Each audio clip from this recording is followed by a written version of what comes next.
한국 신앙인에게도 많은 영향을 미쳤던 일본 최고의 기독지성인이라고 불리워지는 우츠무라 간조 선생님이 오래전에 이런 이야기를 합니다.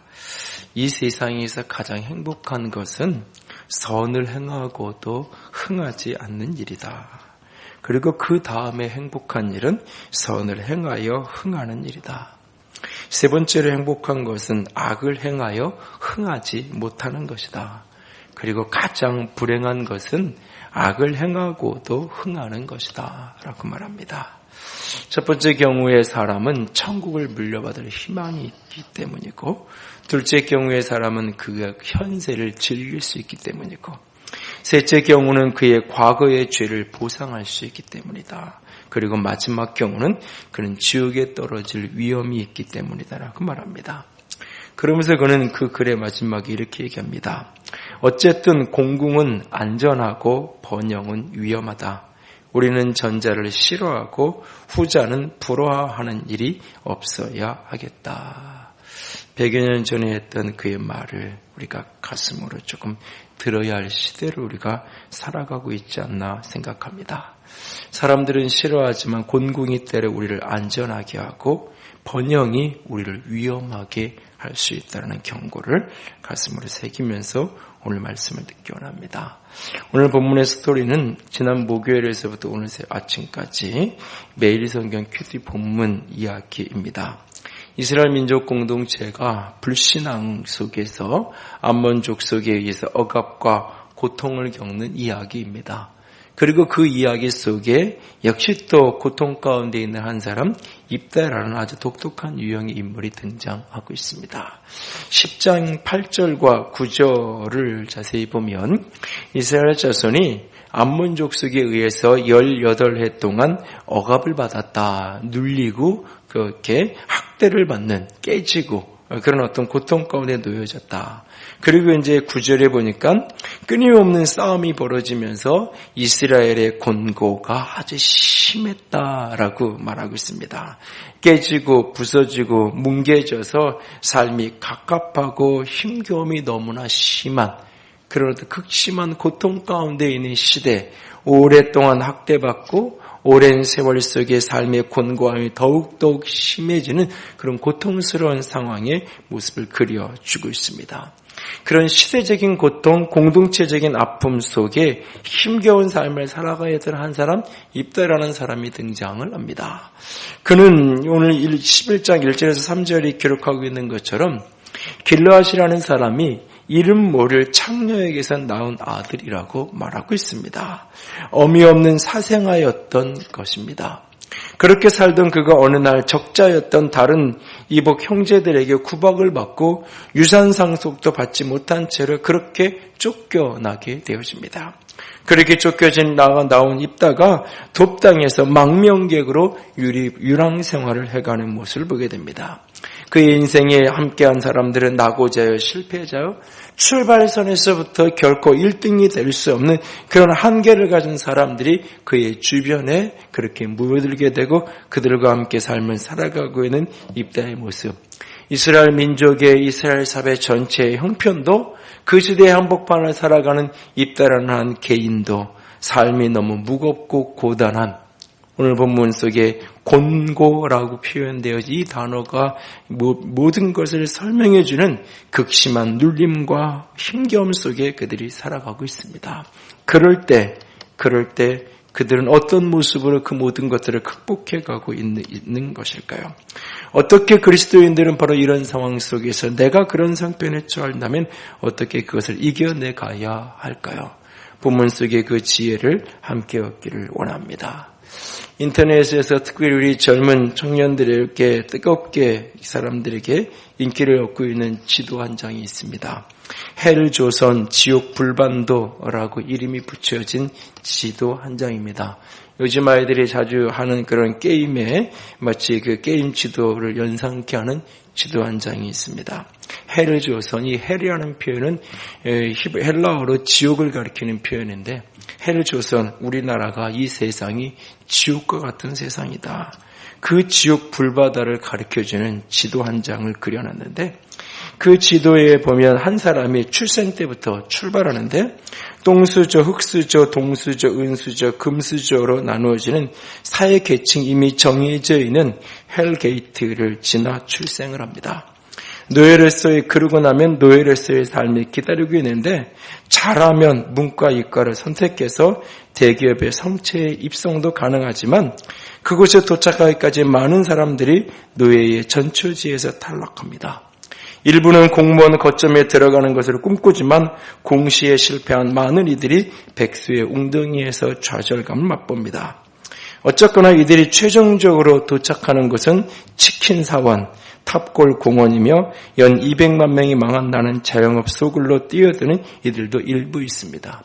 언젠가 EBS에서 요즘 학생들의 진로 이렇게 쭉 나온 걸 본 적이 있는데 문과, 이과, 문과생 중에서 이제 상대와 문과대학 나눠지는데 상대 간 사람은 사업 시작했다가 부도나서 치킨집 하고 이제 문과 간 사람은 굶어 죽고 이렇게 나와 있고 자연계열 학생들은 순수 자연계열과 공과대학 이공계로 이렇게 나누어지는데 이공계는 과로사로 지쳐서 죽고 그렇지 않으면 치킨집 하고 자연계열은 굶어 죽고 뭐 이렇게 표현이 나와 있는 모습을 본 기억이 나는데요.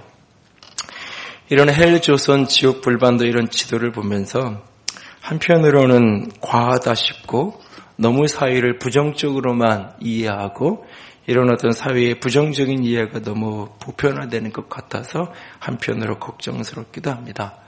그렇지만 그만큼 삶이 곤고하고 고단하다는 의미가 아닌가라는 생각을 또한 해보게 됩니다. 나라도 개인도 참 사는 것이 녹록하지 않은 시절을 우리는 지나가고 있습니다. 일본을 가리켜서 개인은 가난한데 나라는 부자다. 그렇게 표현을 하는데 우리는 그렇지 못하죠. 사실은 개인도 나라도 사실은 그런 어떤 위기를 이겨낼 힘이 참 연약한 그런 곤고한 시절을 우리가 살아가고 있습니다. 이런 때에 인생이 눌리고 갑갑할 때에 어떻게 해야 하는 것일까요? 첫 번째로 그럴 때일수록 더욱 하나님만을 찾고 또 찾는 저와 여러분이 될 수 있기를 원합니다. 너무나 당연한 이야기인 것 같지만 당연한 그 기본 속에 우리가 찾아야 될 정답이 있습니다. 바로 이런 때일수록 우리가 더욱 하나님만을 찾고 또 찾는 주의 백성들, 주의 사람들이 되어지기를 원합니다. 시편 71편 20절 말씀을 다 함께 읽습니다. 우리에게 여러 가지 심한 고난을 보이신 주께서 우리를 다시 살리시며 땅 깊은 곳에서 다시 이끌어 올리시리이다.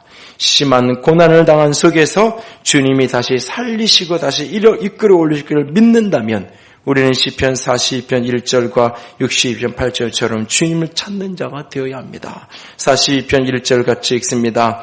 하나님이여 시냇물을 찾기에 갈급함같이 내 영혼이 주를 찾기에 갈급하니이다. 62편 8절도 읽습니다.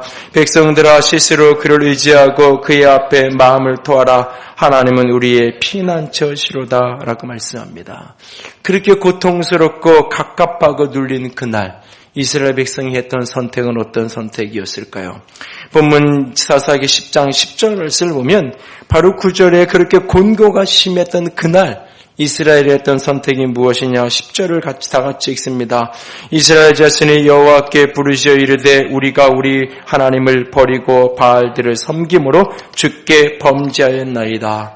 바로 그 괴로운 날 그 고통스러운 순간 그들은 하나님 앞에 엎드려져서 우리가 하나님 앞에 어리석었습니다. 우리가 범죄했습니다라고 주님 앞에 엎드리는 것을 보게 되었습니다. 괴로울 때 주님의 얼굴 보라. 힘이 없고 내 마음 연약할 때 능력의 주님을 바라보라는 오래된 찬양의 노랫말처럼 그들은 그 고통 속에 있을 때, 그 절망 속에, 좌절 속에, 곤고함 속에 있을 때 그들이 했던 첫 번째 선택은 뭐냐? 바로 하나님을 찾는 것입니다. 우리의 인생 그와 같을 때에 우리가 해야 될 첫 번째 선택 뭐냐? 그럴 때일수록 더욱 하나님만을 찾고 찾는 저와 여러분이 될 수 있기를 원합니다. 11장의 스토리를 읽어내려가던 윗다라는 개인도 개인도 여호와 앞에 아뢰고 하나님을 더 찾는 그런 모습들을 보면 사생하여 추방자여 유랑자였던 그도 곤고하고 괴로운 그 한복판에서 하나님을 찾고 또 찾는 사람이었던 것을 우리는 볼 수 있습니다. 인생이 고단하고 곤고하고 갑갑한 그날에 우리가 해야 될 가장 첫 번째 해야 될 일은 그럴 때일수록 하나님을 더 찾고 찾는 저와 여러분이 될 수 있기를 원합니다. 두 번째로 인생이 늘리고 갑갑할 때일수록 하나님을 찾아야 되는데 무엇을 붙들고 찾아야 할까요? 하나님의 사랑을 붙들고 끝까지 매달리는 저와 여러분이 될 수 있기를 원합니다. 바로 그 고통스러운 순간에 여전히 나를 사랑하시는 인생이 그와 같을 때에 바로 그럴 때에 나를 사랑하시는 그 사랑을 붙들고 하나님께 더 깊이 매달릴 수 있는 저와 여러분이 될 수 있기를 원합니다. 오늘 본문의 스토리를 읽어가다 보면 그렇게 이스라엘 백성들이 곤고하고 힘들었어요. 그 힘든 날 그들이 하나님을 찾고 또 찾고 하나님께 엎드립니다. 그런데 하나님을 찾는 그 이스라엘 백성들을 향한 하나님의 반응은 의외로 뜻밖의 반응을 합니다. 우리가 생각하는 고정관념은 죄를 짓다가도 고통스럽고 힘들어서 하나님 도와주세요 하면 하나님이 얼른 돌이켜서 그래 나 여기 있다 해야 될 것 같은데 하나님이 그렇게 반응하지 않으십니다. 본문 13절을 볼까요? 13절 같이 읽습니다. 너희가 나를 버리고 다른 신들을 섬기니 그러므로 내가 다시는 너희를 구원하지 아니하리라. 11절 12절에서 하나님이 내가 너희가 아모리 족속 애굽 사람 암몬 사람 블레셋 사람에서 다 너희를 구원하지 않았느냐? 너희가 그렇게 힘들고 고통스러울 때 나한테 부르짖었을 때 내가 너희를 그렇게 구원했거늘 너희들이 나를 버리고 이방신을 섬겼다. 그러므로 나는 너를 구원하지 않을 거다. 하나님의 짙은 배신감이 느껴지는 표현이에요. 그러면서 14절에 하나님이 뭐라고 말씀하시냐면 가서 너희들이 택한 그 신에게 가서 부르짖어. 환난 때에 그들이 너를 구원해 줄 거야. 너희들이 택한 그 바알에게 가서 아스타에 가서 거기에 가서 부르짖어. 나 괜히 찾지 마. 나는 다시는 너희를 구원하지 않을 거야. 라고 하나님께서 말씀합니다. 약간 하나님이 삐친 것 같은 그런 느낌에 어떻게 하나님이 이렇게 말씀하시나?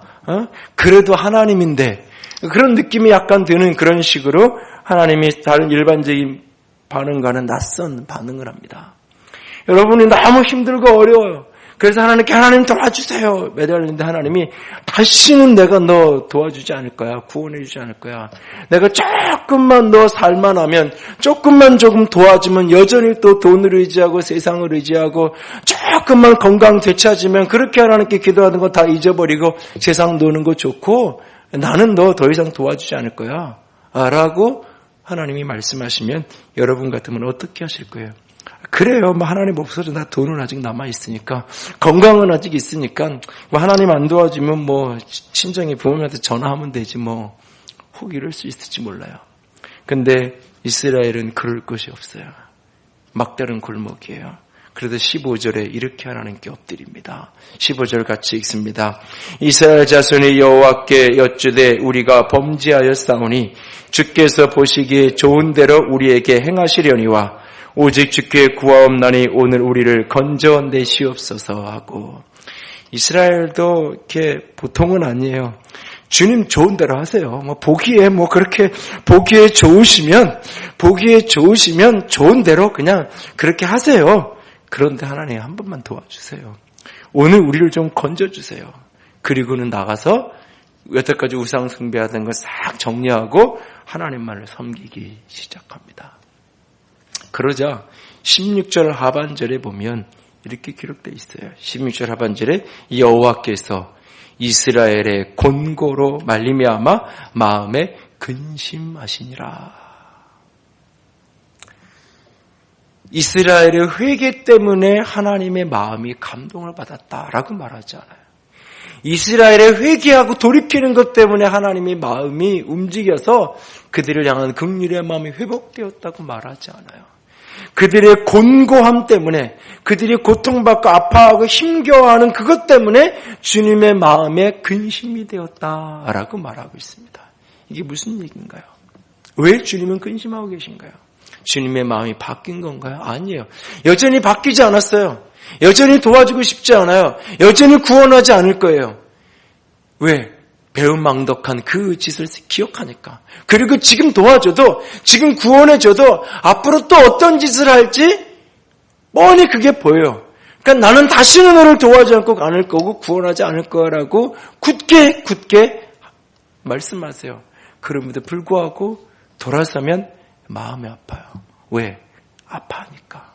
힘들어하니까. 고통 속에 있는 건 있으니까. 도와주지 않을까라고 말하면서도 고통받고 있는 그 모습을 보니까 마음에 근심이 되는 거예요. 왜? 사랑하니까. 사랑하기 때문에 아픔이 있는 거죠. 명절에 잘난 자식이 있고 못난 자식이 있으면 부모의 마음은 어디로 향할까요? 어쩌면 그 시골에 이렇게 혹시 지방에 있고 부모님들 다 믿으시는 고향 교회에서 신앙생활을 이렇게 하시다가 올라오신 분들인 가운데는 이 명절에 내려가면 그 부모들이 제일 좋아하는 것 중에 하나가 자식들 다 데리고 가서 이렇게 주일날 예배 드리는 거. 맨날 이렇게 두 부부만 아니면 혼자 이렇게 어머니 혼자 예배 드리시다가 아들, 며느리, 손주들 쫙 이렇게 앉혀가지고 한 줄 쫙 장의자 꽉 채워서 예배 드리면 기분 좋죠.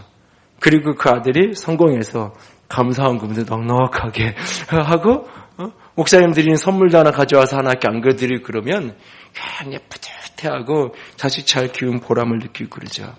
잘난 자식 때문에 자랑하고 잘난 자식 때문에 일가 친척이나 주변 사람들 앞에서 어깨에 힘이 들어갑니다. 그래서 잘난 자식만 자랑하고 드러내는 것 같죠. 그러나 그 어머니가 그 아버님이 빈방에 홀로 외로이 앉으면 못난 자식이 눈에 밟힙니다. 잘난 자식 때문에 웃는 그 웃음의 깊이보다 못난 자식 때문에 가슴이 아픈 그 아픔의 근심은 더 깊게 패이는 법이에요.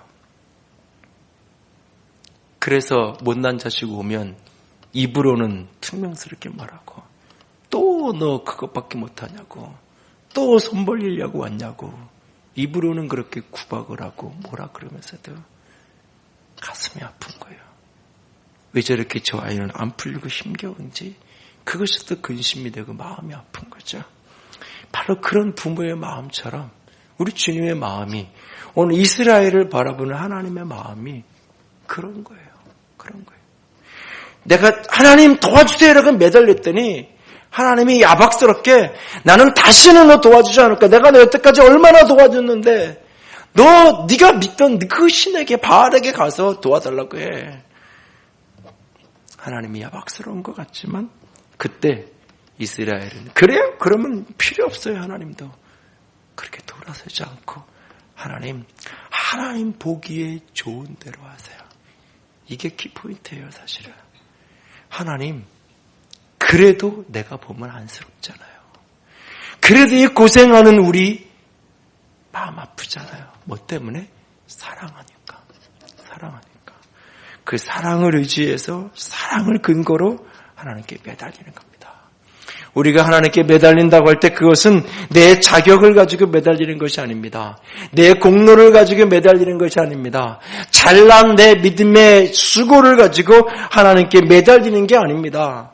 우리가 하나님께 끝까지 매달릴 수 있는 근거는 그 사랑 때문에 이스라엘 집을 향한 하나님의 인자와 성실하심 그 사랑 때문에 하나님께서 그들을 구원하셨다고 시편의 시인이 노래하고 있는 것처럼 그 사랑 때문에 하나님은 우리를 포기하실 수 없고 그 사랑 때문에 하나님은 나를 놓을 수 없는 걸 알기에 우리는 끝까지 하나님의 사랑을 붙들고 매달리고 또 매달리는 자가 되어야 할 것입니다.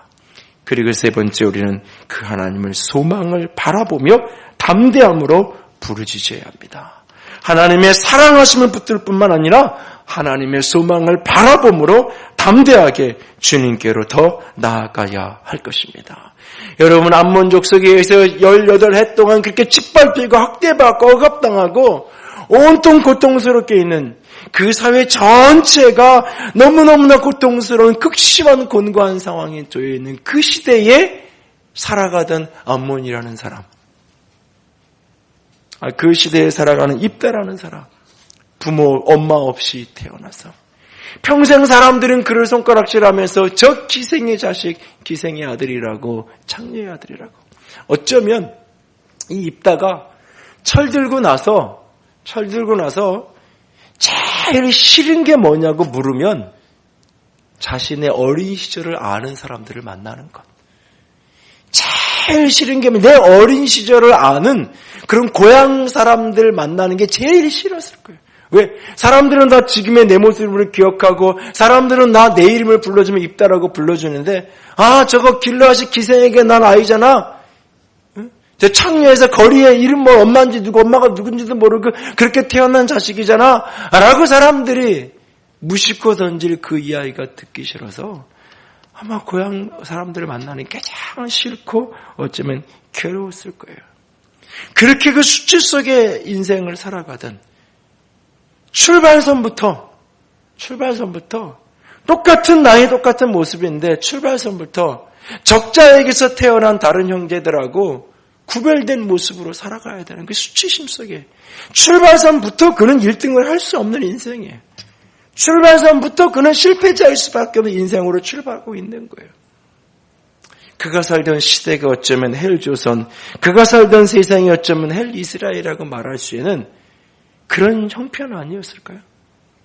그러다가 다른 적자에게 낳은 자녀들이 나중에 유산 문제로 시끄러우시면 안 되니까 아마 길르앗이 살아있었을 때 것 같아요. 아버지가 살아있을 때 정리해야지 나중에 돌아가시고 나서 유산 문제가 생기면 골치 아파지니까 일찌감치 없이 쫓아내는 거예요.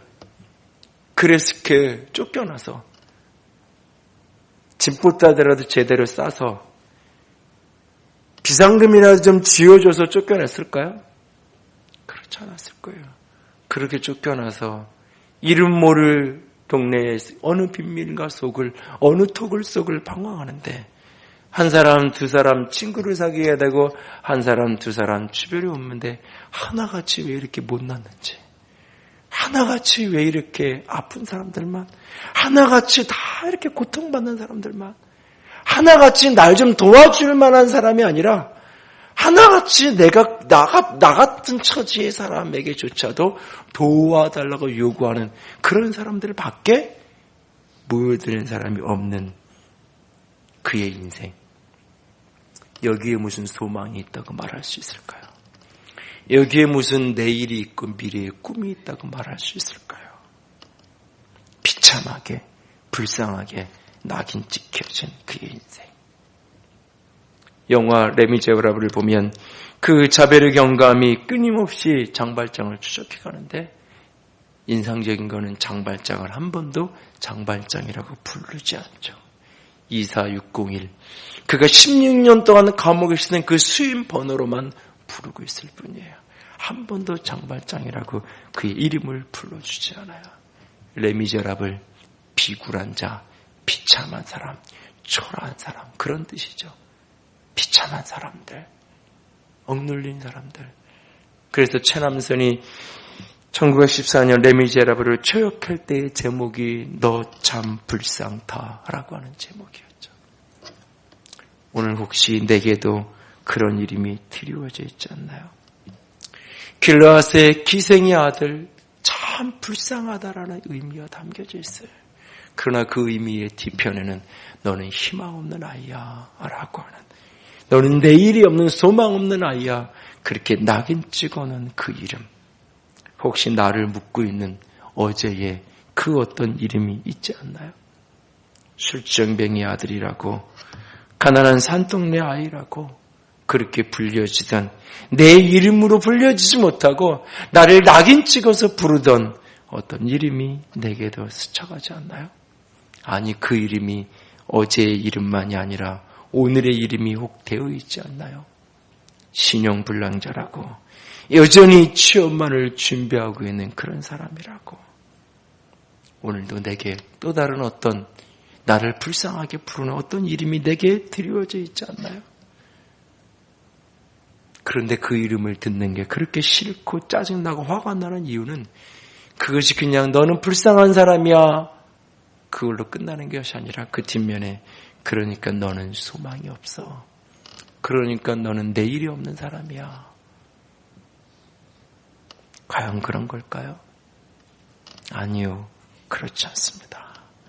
우리는 우리에게 대한 소망을 포기하지 아니하시는, 우리를 향한 비전을 포기하지 않으시는 하나님이 계시기에 그렇지 않습니다. 우리에게는 여전히 품어야 할 소망이 있습니다. 형제들에게 버림당하고 인신매매가 되어서 말리타양 노예살이로 간 어린 소년에게 무슨 소망이 있고 무슨 꿈이 있을까요? 그러나 하나님은 그 사람 요셉에 대한 하나님의 계획이 있었고 하나님의 비전이 있었고 하나님의 그의 인생을 빚어가셨던 것처럼 오늘 그렇게 사생하여 추방자여 방랑자였던 입다라는 사람, 성경은 그를 가리켜서 큰 용사다. 길르앗 사람 큰 용사, 길르앗 사람 입다는 큰 용사니, 시작을 출발을 성경의 기록이 그의 초라한 모습으로 기록하고 있지 않아요. 하나님은 이 12명의 사설 가운데 유일하게 이 사람만 시작을 이렇게 부르면서 시작하고 있어요. 그의 출생에서부터 그냥 어제서부터 순차적으로 기록하지 않고 너무너무나 초라하고 공고한 그의 인생을 기록하기 이전에 먼저 그는 길르앗 사람이요, 그는 큰 용사라고 당당하게 하나님이 그렇게 부르면서 입다에 대한 기록을 시작해가고 있는 것을 보게 됩니다. 왜인가요? 너무너무나 초라하고 공고한 사람. 그러나 하나님이 보시기엔 그에게 소망이 있다는 것입니다. 하나님은 그를 향한 비전이 있고 계획이 있기에 하나님은 그를 큰 용사라 부르시는 겁니다. 그러므로 오늘 인생이 어떤 공고함과 답답함과 힘겨움이 있는 그날도 하나님의 소망을 붙들고 내 꿈, 내 비전이 아니라 하나님의 내게 대해 여전히 소망을, 그 사랑이 그 소망으로 이어지고 있음을 믿고 하나님께 또 부르짖고 또 부르짖는 주의 백성들이 될 수 있기를 원합니다. 시편 118편 5절 같이 읽습니다. 내가 고통 중에 여호와께 부르짖었더니 여호와께서 응답하시고 나를 넓은 곳에 세우셨도다. 고통 중에 부르짖을 때 내게 응답하셨다라고 끝나지 않고 응답하실 뿐만 아니라 나를 넓은 곳에 세우셨다. 나를 구원하셨을 뿐만 아니라 더 큰 비전의 땅으로 인도하셨다라고 말합니다. 시편 107편 28절 30절도 같이 읽습니다. 이에 그들이 그들의 고통 때문에 여호와께 부르짖으매 그가 그들의 고통에서 그들을 인도하여 내시고 광풍을 고요하게 하사 물결도 잔잔하게 하시는도다. 그들이 평온함으로 말미암아 기뻐하는 중에 여호와께서 그들이 바라는 항구로 인도하시는도다. 이 바닷속의 풍랑을 만나서 너무 큰 풍랑 속에 하나님께 부르짖었더니 하나님께서 응답하셔서 풍랑이 잔잔케 되어졌어요. 풍랑이 잔잔해지고 비바람이 그친 것 때문에 너무너무 기뻐하고 있어요.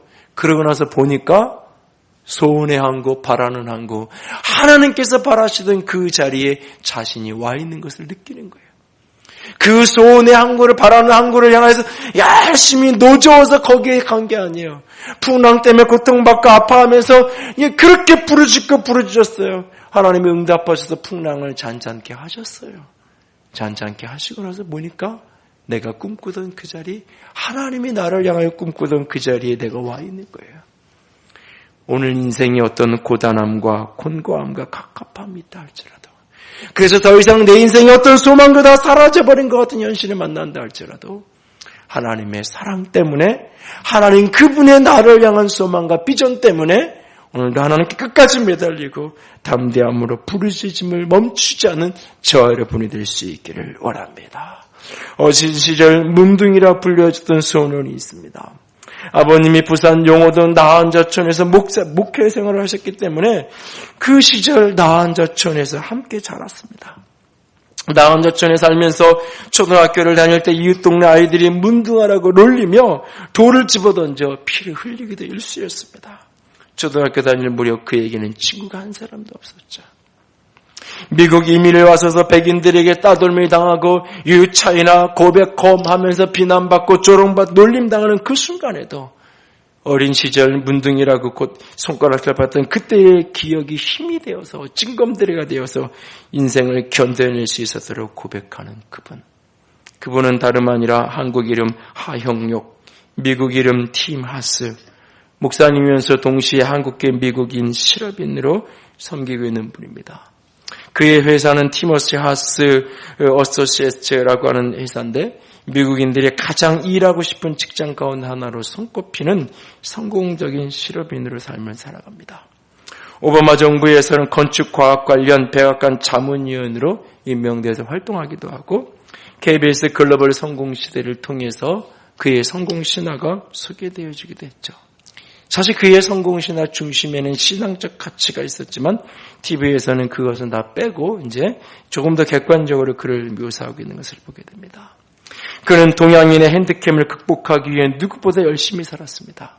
대학을 졸업하고 미국 제1의 건축회사에 들어가 열심히 일해서 29, 우리나라 나이로 30살에 중역이 되었습니다. 그러나 그 순간 그는 그 모든 성공이 헛됨을 느끼기 시작합니다. 아무리 꾸미고 성취하고 소유해도 이웃에게는 아무 도움이 되지 못한다는 것을 느껴가기 시작합니다. 주변 사람들에게 자신의 성공이라는 것은 어떤 감동도 되지 못하고 어떤 영향도 주지 못하고 결국 나 혼자인 것입니다. 성공이라는 것이 바로 그런 것이라는 것을 서서히 깨달아가던 무렵 고속도로에서 120km로 달리다가 의식을 잃어버립니다. 순간 주여를 부르며 기도하며 브레이크를 밟았는데 깨어보니 차가 도로 한가운데 멈춰서 있었습니다. 병원에 가보니 심장 근육이 다 죽었다고 진단을 받습니다. 심장 이식 수술을 받아야 했습니다. 어린 딸이 둘이나 있는데 천금 같은 짐이 눌려짐을 느낍니다. 이제까지의 성공이 다 무너지기 시작합니다. 그것도 한 번의 수술을 한 것도 하고도 몇 년이 지나서 또 그것이 망가져서 재수술을 하기까지 해야 됐습니다. 모든 걸 다 잃어버렸습니다. 2번의 수술을 끝나고 나서 자신에게 남은 것은 4억 5천만 원의 병원비만 빚으로 그렇게 남아져 있을 뿐이었습니다. 제가 이 글을 읽고 이 영상을 보면서 내 심장이 제대로 뛰는 것만 가지고도 감사를 하더라고요. 이것 때문에 4억 5천만의 빚을 지고. 그런데 그가 2번째 심장 수술을 할 무렵 하나님께 부르짖습니다. 하나님, 제 심장을 한 번만 더 낫게 해주세요. 저 어린 딸을 두고 나는 세상을 떠날 수 없어요. 그렇게 애절하게 심장 수술을 순서가 오기를 기다리면서 기도하는데 하루는 기도 중에 성령께서 그에게 강력하게 임하십니다. 그리고 그에게 기도를 바꾸게 하십니다. 시편 51편 말씀으로 기도를 바꾸게 하십니다. 새로운 영, 정직한 영을 주시옵소서. 심장만 낫는 게 아니라 새 사람이 되게 해주시옵소서. 그렇게 기도하기 시작합니다. 심장만 낫고 다시 옛사람으로 산다면 그것이 무슨 의미가 있겠는가 하는 생각이 들기 시작한 것입니다. 심장만 아니라 하나님, 내가 새로워지게 해주세요. 내 생각이 새로워지고 내 비전이 달라지고 내가 새 사람으로 나를 바꾸어주세요. 그렇게 하나님께 부르짖어 기도하기 시작합니다. 그리고 심장 수술을 마치고 와서는 그는 아내와 이런 이야기를 합니다. 우리가 다시 사업을 시작한다면 돈 버는 것만이 아니라 그 돈을 가지고 이웃을 사랑합시다. 그리고 회사를 다시 시작하면서 회사의 미션 스테이트먼트를 이렇게 새롭게 합니다. 우리는 어려운 사람을 돕기 위해 존재한다. 그리고 지금까지 주님은 그의 인생을 놀랍게 인도하고 계십니다. 방송에서는 소개되지 않았지만 그는 이런 이야기를 합니다. 학생들이 종종 자신을 찾아와 묻는다고 합니다. 성공의 비결이 무엇인가요? 우리의 꿈을 어떻게 이루어야 하나요? 그때마다 그는 이렇게 대답을 합니다. 1000근이나 되는 무거운 짐을 지고 걸어가라. 그러면 성공의 길이 보일 것이다. 라고요. 최근에 한국에 와서 비즈니스 선교를 하는 분들과 나눈 메시지 속에서 그는 이런 이야기를 합니다. 우리 앞에 많은 어려움이 있습니다. 누구나 거절당한 일, 실패, 관계에 깨어진 가난, 머리가 좋지 않은 질병 등 무거운 짐을 지고 살아갑니다. 그런데 문제는 이러한 무거운 짐이 없어져야 성공할 것이라고 생각하는 것, 바로 그 생각이 문제라고 이야기합니다. 아닙니다. 성공은 무거운 짐이 없어지는 것이 아니라 오직 주님만 나의 마음에 모셔드리면 됩니다. 많은 사람이 무엇인가가 없어져야만 평화가 올 것이라고 생각합니다. 병, 전쟁, 문제, 어떤 사람 등이 없으면 평화가 올 것이라고 생각합니다. 그러나 하나님의 나라, 하나님의 평화는 그것이 아니라 누군가가 임재해야만 오는 것입니다. 바로 성령 하나님입니다. 무엇인가가 없어져고 사라져야 되는 것이 아니라, 어떤 문제가 내게서 없어져 해결되어야 되는 것이 아니라 바로 하나님 그분이 내게 임재하고 있으면 우리의 인생은 성공할 수 있을 것입니다. 예수님은 천국 같은 짐을 지은 세상과 사람에게로 다가오셨습니다. 우리에게 천국 같은 무거운 짐이 주어질 때 짐을 불평하거나 두려워하지 말고 짐을 버리지 말아야 합니다. 예수님을 마음에 영접해야 합니다. 그 짐 때문에 예수님을 더 붙잡게 될 것입니다. 내게로 오라, 나와 함께 그 짐을 지자고 말씀하시는 그분의 손을 붙들고 걸어갈 때 우리의 인생 속에 하나님의 비전이 이루어집니다. 천군의 짐을 지는 것은 축복입니다. 오직 주님만 바라보게 되기 때문입니다. 라고 말합니다. 내가 의지할 수 있는 부모가 있기에 우리는 하나님을 의지하지 않습니다. 내가 의지할 돈이 있기에 우리는 하나님을 절실하게 찾지 않습니다. 내가 살아갈 힘이 있기에, 건강이 있기에 우리는 하나님께 절실하게 그분을 찾지 않습니다. 그러나 때로는 건강을 잃었기에, 그러나 때로는 빈손이 되었기에, 그러나 때가 의지하고 나 힘들다고 나 좀 도와달라고 전화할 수 있는 한 사람이 없기 때문에 우리는 오히려 바로 그때 하나님을 더 깊이 바라보고 의지할 수 있고, 바로 그때 하나님의 소망이, 하나님의 비전이 우리의 인생 속에서 이루어지게 될 것이라고 말합니다. 서두에 소개해드렸던 우찌무라 간조는 그리스도인이 가장 감사한 것이 무엇이냐? 우리의 생애의 모든 계획이 실패하고 우리의 모든 계획이 이루어지지 않아도 하나님의 계획, 하나님의 소망이 우리에게 이루어지는 것을 알게 되기 때문에 인생은 황혼에 가장 감사하게 된다라고 우리에게 말합니다. 오늘 인생 속에 어떤 갑갑함과 힘겨움과 눌림과 곤고함이 있나요? 그럴 때일수록 하나님을 찾을 수 있기를 원합니다. 그럴 때일수록 하나님의 사랑을, 그럴 때일수록 하나님의 소망을 붙들 수 있기를 원합니다. 주님께서 우리의 손을 잡아 일으켜 세워 주실 것입니다. 함께 찬양합니다. 영광 임하소서. 44번. 힘들고 지쳐 낭망하고 넘어져 일어날 힘 전혀 없을 때에, 나에게 실망하고 내 자신 연약해 고통 속에 눈물 흘릴 때에, 바로 그럴 때에 나는 주님만 찾겠습니다. 그럴 때에 끝까지 하나님 사랑 붙들고 하나님 소망 바라보며 주님께 매달리겠습니다. 고백하며 찬양합니다. 힘들고 지쳐 낭망하고 넘어져 일어날 힘 전혀 없을 때에 조용히 다가